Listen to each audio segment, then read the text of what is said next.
Before you spend a single dollar on your next Mac, listen to this all the way through, because if Apple does with the M5 Mac Mini what it's already done with the M1, M2, and M3 chips, this tiny box could quietly replace your big desktop, your old laptop, and maybe even that loud gaming PC under your desk.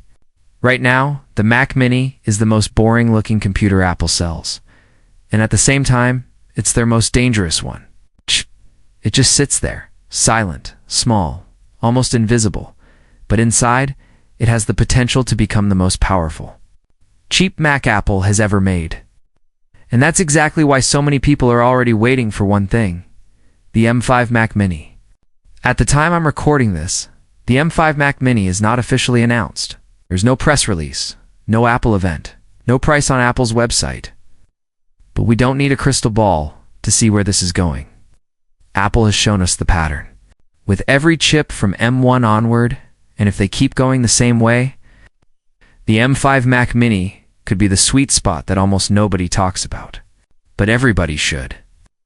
In this video, I'm going to walk you through exactly why the M5 Mac Mini matters, what it will probably look like based on Apple's track record, who should actually wait for it, and who should just buy a Mac right now, and stop overthinking it in near the end. I'll give you the one reason I think the M5 Mac Mini could be the single best value computer Apple has ever sold. Less fan noise means a quieter desk, a smaller power brick, and a machine that can sit at full performance for longer without throttling. That's the kind of stability you want if you're editing, rendering, compiling, or running heavy workloads for hours. And then there's intelligence. With each generation, Apple's neural engine, the part of the chip that handles machine learning and AI tasks, gets faster. That doesn't just matter for some future sci-fi scenario. It matters right now, in simple things like photos automatically sharpening and cleaning up, noise reduction in your audio AI tools inside your video editor, transcribing meetings, podcasts, or YouTube videos, and smart background removal and masking in your photo apps. An M5 Mac Mini won't just be fast in the normal sense. It'll be built for the kind of AI-assisted workflows that are quietly becoming part of everything: your writing, your coding, your editing, even your web browsing. But here's where it gets interesting. Because it's the Mac Mini, not a laptop, Apple can potentially give you a lot of performance for not a lot of money. Historically, the Mac Mini has been the cheapest way to get Apple's newest chips. You bring your own monitor, your own keyboard, your own mouse. Apple saves money on the screen and the battery, and you get more raw computer for less cash. You're a YouTuber or content creator starting out? You don't need a $5,000 editing rig. It's a powerful Mac Mini sitting behind your monitor could be enough to cut, color grade, add effects, and upload consistently. You're a developer? You can use the Mac Mini as a build server, a test machine, or your main development box. And it'll run cool and quiet in the corner while you get stuff done. And if Apple brings the M5 Pro or even higher tier variants into the Mac Mini lineup, like it did with the M2 Pro, now we're talking about a tiny machine that can sit on a shelf and compete with huge desktops that use way more power and space. Now, let's address the question already in your head. Should you wait for the M5 Mac Mini, or just buy what's available right now? Your computer will always be outdated at some point. Apple will always release another chip with more cores and more speed, and the marketing will always make it sound like last year's machine is now slow. What actually matters is this: does the machine you buy today handle what you need to do?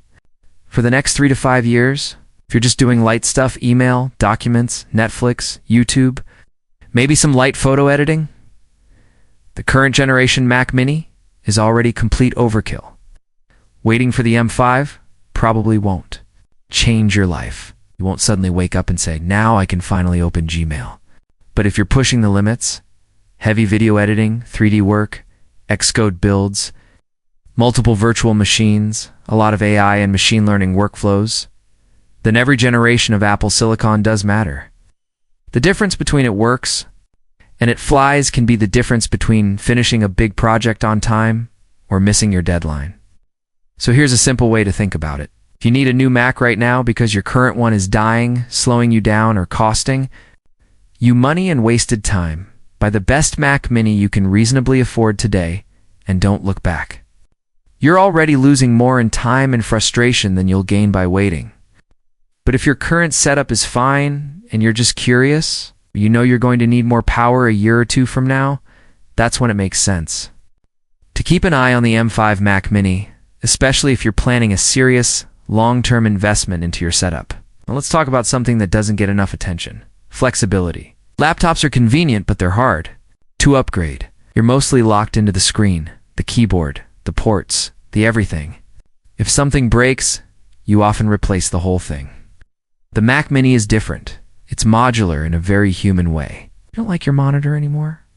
Replace it. Want a mechanical keyboard? Plug it in. Need more storage? Add fast external? Drives want to move your setup to a different room, or even a different city. The Mac Mini drops into a backpack with cables and goes with you. Imagine this with an M5 inside. You build your perfect desk once your display, your headphones, your audio interface. Maybe even your game console sharing the same monitor, and the Mac Mini is just the quiet brain driving all of it. If Apple continues with high bandwidth ports like Thunderbolt and HDMI, the brain can talk to fast drives, big displays, external audio gear, and more. Now what about gaming? The Mac has never been the first choice for high-end gaming. It's not suddenly going to flip overnight.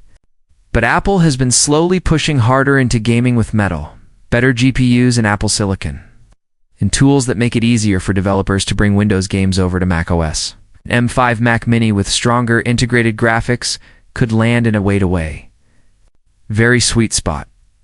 Not a hardcore water-cooled gaming tower, but a quiet, small box that can handle a surprising number of modern games at reasonable settings, while still being your workhorse for everything else. You get one small machine that can do your work during the day, light to medium gaming at night, and stay nearly silent on your desk the whole time. So what's the catch? Apple will almost definitely keep some things locked down. Probably won't be upgrading the RAM or internal SSD yourself. Will still need to choose wisely at the time of purchase. If you underspec it, there's no easy fix later.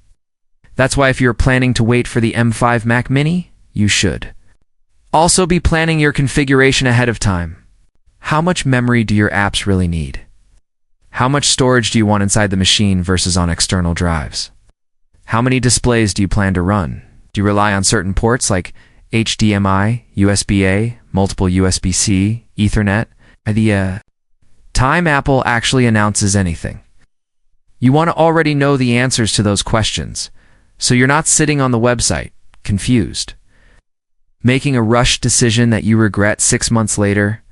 Now let's bring this home with the one big reason. I think the M5 Mac Mini could be the best value Mac Apple has ever made. It's not just raw power. It's not just efficiency. It's not even just price. It's lifespan. A well-chosen Mac Mini tends to live a long, useful life. You can start with it as your main computer.